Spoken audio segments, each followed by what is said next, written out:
O ano de 2025 já começa com inflação alta, o dólar baixando, mas ainda alto, uma defasagem no preço dos combustíveis e uma projeção da inflação acima da meta, assim como foi em 2024.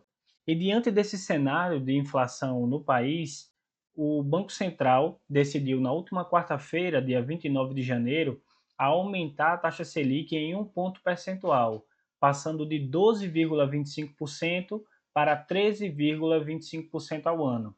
Vale lembrar que os analistas estimavam que a inflação no Brasil em 2024 estaria controlada e que a taxa Selic fecharia em 2024 em 9% ao ano. Já agora, em 2025, os analistas já estão com novas projeções para a taxa Selic, acreditando que ela vai atingir 15,5% no final de 2025. Caso isso se confirme, vai atingir o seu maior valor desde 2016, quando no governo Temer atingiu 14,75%. E aqui vale um comentário interessante para você entender como funciona a política por aqui no Brasil. Ano passado, quem era o presidente do Banco Central era Roberto Campos Neto, que tinha sido indicado pelo ex-presidente Jair Bolsonaro. No ano passado, com o cenário de inflação alta para controlar a inflação, Roberto Campos Neto, junto com os demais diretores do Banco Central, decidiram, por unanimidade, aumentar a taxa Selic, justamente para controlar a inflação. E aí, Lula e Gleisi Hoffmann, que é a atual presidente do PT, o Partido dos Trabalhadores aqui no Brasil, criticaram duramente Roberto Campos Neto pela decisão de elevação da taxa de juros, acusando ele de cometer um terrorismo econômico e jogar contra os interesses da nação. Agora que o presidente do Banco Central não é mais Roberto Campos Neto, e sim Gabriel Galípolo, que foi indicado pelo atual governo, parece que aumentar a taxa Selic não é mais um problema. A taxa está mais alta do que estava na época de Campos Neto, mas agora a fala de Lula é completamente diferente da fala de quando era Campos Neto decidindo por aumentar a taxa Selic. E uma coisa importante, é bem provável que a taxa Selic seja aumentada em mais um ponto percentual na próxima reunião, já em março. Como eu disse, parece que não é um problema o aumento na taxa de juros, e sim quem está aumentando essa taxa de juros. Se é um aliado político, pode. Se não é um aliado político, aí é crítica. Mas por que o Banco Central decide aumentar a taxa básica de juros? Bom, o principal motivo é que a taxa Selic é o principal instrumento de política monetária do Banco Central para o controle da inflação. Quando a taxa Selic fica mais alta, o custo do crédito e do financiamento fica muito mais caro. Para você fazer empréstimos e financiamentos, fica mais caro. Com o crédito mais caro, as famílias passam a consumir menos. As famílias consumindo menos, esfria a atividade econômica e faz com que a alta dos preços desacelere. Então, é essa a dinâmica da taxa Selic. Aumenta a taxa Selic e aí reduz o consumo das famílias e das empresas também. Qual é o problema disso? O problema é que a Selic controla a inflação esfriando a economia. E, além disso, quando a taxa Selic está mais alta, o endividamento do governo acaba ficando mais alto, porque muito dos títulos de dívida que o governo emite é atrelado à taxa Selic. Se a taxa Selic sobe, o governo passa a pagar mais caro para fazer o seu financiamento, para pegar empréstimo no mercado. Então, isso eleva o nível da dívida pública. E ainda um terceiro problema é que quando a taxa Selic está elevada, significa que os títulos de renda fixa estão pagando bem. São títulos menos arriscados, os títulos do Tesouro Direto, por exemplo. E aí os investidores olham para isso e pensam, não vou ficar correndo risco em renda variável, ações e fundos imobiliários, sendo que os títulos do governo estão pagando muito mais sem risco. E aí o que é que os investidores fazem? Ou boa parte deles vendem suas ações e seus fundos imobiliários para colocar parte desse dinheiro na renda fixa. Então, os ativos de renda variável, ações e fundos imobiliários, acabam sendo depreciados. Também um outro motivo que faz as ações se depreciarem quando a taxa Selic está elevada é que muitas empresas elas captam dívidas para financiar os seus negócios. Quando elas fazem o seu empréstimo, elas têm ali todo um cálculo mais ou menos de quanto elas vão pagar de juros. Se a inflação sobe muito e para controlar essa inflação o Banco Central aumenta a taxa Selic, o custo dos empréstimos dessas empresas acabam ficando maior. Se o custo fica maior, a empresa paga mais dinheiro de juros, sobrando menos dinheiro ali na última linha do balanço da empresa, que é o lucro líquido. E é desse lucro líquido que vem os dividendos que os acionistas recebem. Ou seja, a empresa passa a gastar mais para financiar as dívidas que ela tinha.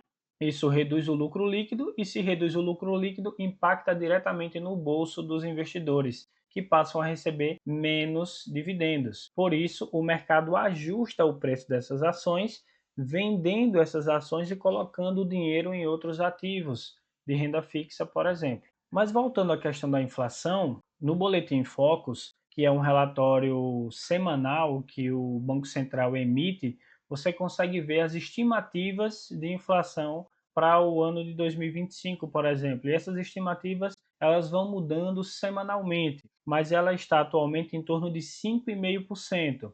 Apesar da inflação oficial em 2024 ter fechado em torno de 4,83%, a inflação dos alimentos foi muito maior, chegando em 7,7%. Isso colocou o Brasil na quinta posição de maior inflação de alimentos dentre os países do G20. Essa alta nos preços dos alimentos prejudica, em especial, as famílias mais pobres, que têm a maior parte do seu orçamento gastos com itens de sobrevivência, como os alimentos, por exemplo.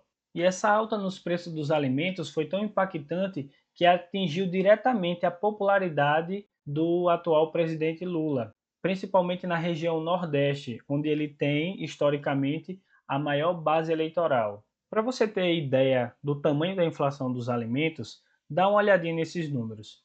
O café foi inflacionado em quase 40%, o leite em torno de 19%, as carnes, de maneira geral, em torno de 21%, o óleo de soja 30% e a laranja atingiu incríveis 91%. E qual foi a resposta do governo frente à alta do preço dos alimentos? O ministro da Casa Civil, Rui Costa, em uma coletiva de imprensa, sugeriu que os brasileiros trocassem a laranja por frutas mais baratas. Isso repercutiu nas redes sociais e virou um meme instantâneo, mostrando, escancarando que, na verdade, o PT não tem um plano de governo para reduzir o preço dos alimentos, como baixar os impostos sobre esses alimentos, por exemplo, o que ajudaria a reduzir o preço deles por aqui. Mas falar em redução de impostos para esses políticos é quase como xingar a mãe deles. Então, isso está totalmente fora de cogitação. O que eles querem saber é de arrecadação e arrecadação. Inclusive, o Brasil bateu o recorde de arrecadação de impostos em 2024. E ainda assim, nós estamos com um déficit público crescente. É realmente muito preocupante. Essa preocupação, inclusive, fez com que os investidores ficassem tão desconfiados com a situação econômica do Brasil que fez com que os investidores tirassem dinheiro daqui e comprar dólar para investir fora. E essa é uma das principais razões para que o dólar tenha se valorizado 27% frente ao real. E aqui vem um ponto importante, já que falamos da valorização do dólar frente ao real. Os alimentos tiveram uma alta de preços no Brasil, principalmente pelos motivos de pragas na colheita, secas, atraso na colheita, como foi no caso do café do Vietnã, que teve um atraso na sua colheita e isso impactou a oferta de café no mercado internacional, e tudo que afeta a oferta de maneira negativa, reduzindo a oferta, mantendo-se a demanda, faz com que o preço se eleve. Foi o que aconteceu no café e que justifica essa alta do café em torno de 39%. Mas o principal fator foi a alta do dólar frente ao real.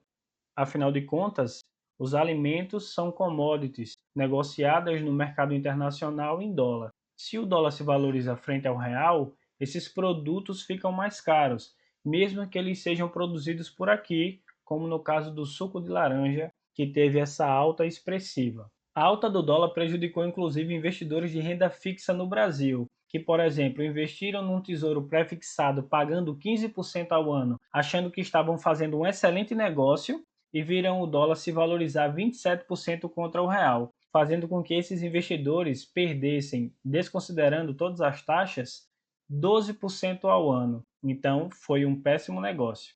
Se você quer aprender a investir com segurança e confiança, inclusive em cenário de juros altos, inflação alta, desvalorização do real frente ao dólar, quer aprender sobre ações, fundos imobiliários, criptomoedas, especificamente o Bitcoin, se inscreve aqui no canal. Por aqui eu trago dicas de investimento que com certeza vai te ajudar a atingir o teu sucesso financeiro. Aproveita e deixa aqui nos comentários a tua opinião sobre a economia brasileira em 2025. Você está otimista ou pessimista com a economia?